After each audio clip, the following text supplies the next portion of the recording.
Suara ini adalah kesadaran ilahi yang abadi. Xiao Yan tersenyum getir. Ia telah memanggil kehendak Sensi, berharap meminjam kekuatan hidupnya. Ia tidak menyangka kehendak Sensi akan merespons. Sebaliknya, suara Nilah yang bergema. Saat kata-kata itu terucap di benak Xiao Yan, aura warna-warni di antara alisnya meredup. Waktu bagi vitalitas leluhur yang tak terbatas telah berakhir. Tubuh fisik Xiao Yan langsung runtuh. Senior Ni, jika kekuatan hidup ini tidak kembali, aku akan mati, seru Xiao Yan dalam hati. Saat kekuatan hidupnya memudar, ia merasakan gelombang kecemasan. Namun kini, di luar tungku asal, Ye Beijing memancarkan keyakinan. Ia benar-benar pria pilihanku. Bahkan dalam situasi seperti ini, ia tetap tak kenal takut, tak gentar. Aku sangat menyukai keyakinan dirinya yang tak pernah pudar. Mata Ye Beijing dipenuhi kekaguman pada Xiao Yan, seolah semakin sesuatu yang tak terjangkau, semakin ia menghargainya. Melihat Xiao Yan, ia hanya memiliki mata untuk kesempurnaan. Kartu apa lagi yang dia miliki? Jika dia bisa bertahan dari gelombang ini, peluangnya untuk mendapatkan api itu akan sangat tinggi. Tapi sepertinya dia sudah berada di ujung tanduk. Selir iblis api abadi tidak pesimis tentangnya, melainkan mengkhawatirkannya. Lagi pula, Xiao Yan adalah tipe 3, jadi berapa banyak kartu truf seperti itu yang mungkin dia miliki. Kau telah hidup bertahun-tahun, tetapi menurutku, semuanya telah terbuang sia-sia. Ini adalah dunia Sensi. Kau mungkin datang ke sini untuk melarikan diri dari api dan binasa, tetapi bahkan jika dia, reinkarnasi sang dewa, gagal merebut api itu, dia tidak akan pernah binasa. Ye Beijing tersenyum dan berkata, dia bahkan lebih percaya diri daripada Xiao Yan. Kedengarannya agak berlebihan. Tapi apa yang dikatakan Ye Beijing benar, Xiao Yan memiliki aura, dan Sensi akan mengerumuninya.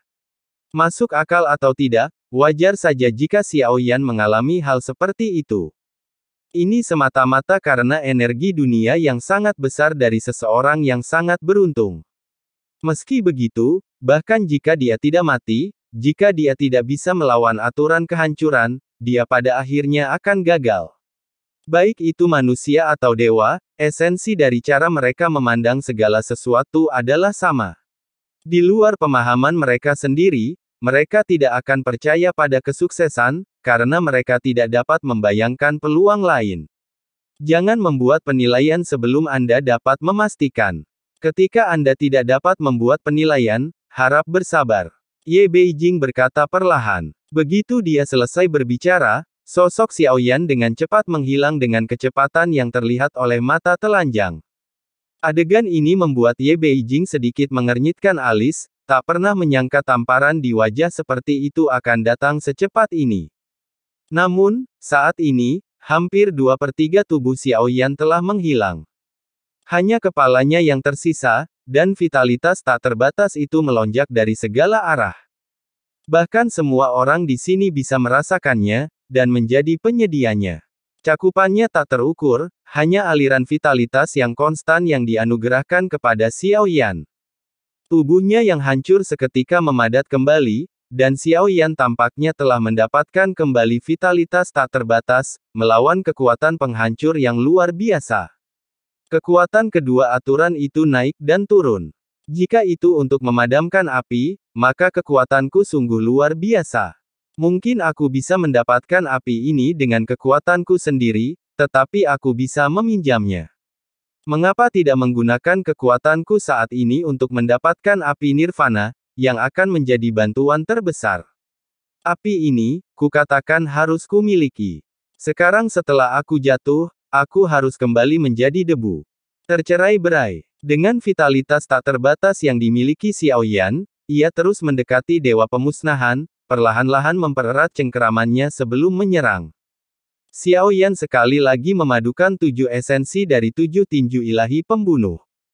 Pukulan tunggal ini mewujudkan prinsip utama Xiao Yan.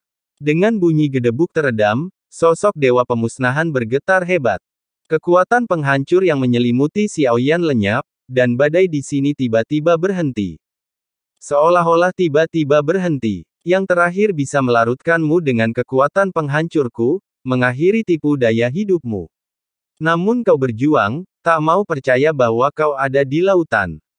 Pada kenyataannya, kau telah terperangkap di kolam ikan, tak pernah bebas.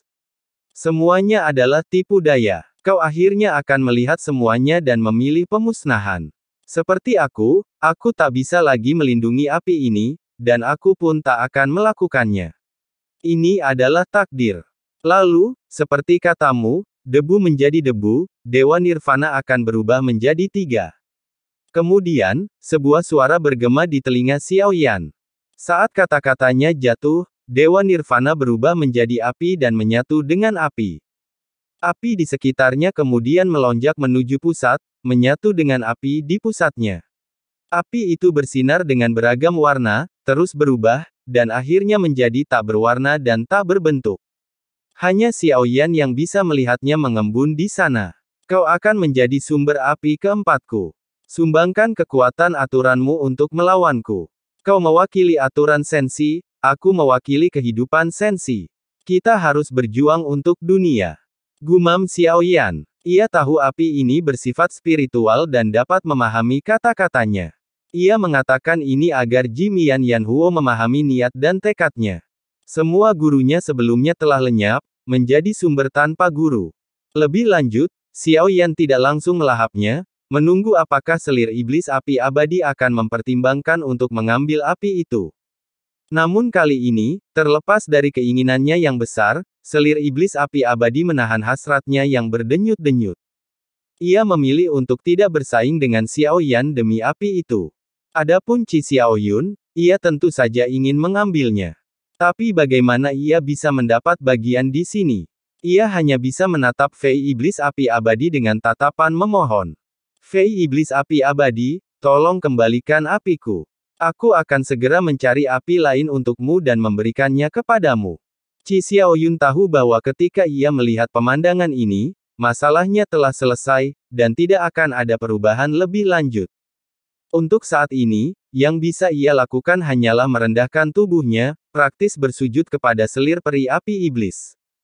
Selir peri api iblis itu sedikit menoleh, wajahnya yang seputih porselen membuka dan menutup mata indahnya seraya tersenyum. Kau masih punya 4 lagi di dalam dirimu. Meskipun mereka bukan sumbernya, jika kau tidak keberatan, aku bisa melahap semuanya, kata selir peri api iblis. Wajah Qi Xiaoyun tiba-tiba berubah getir mendengar ini.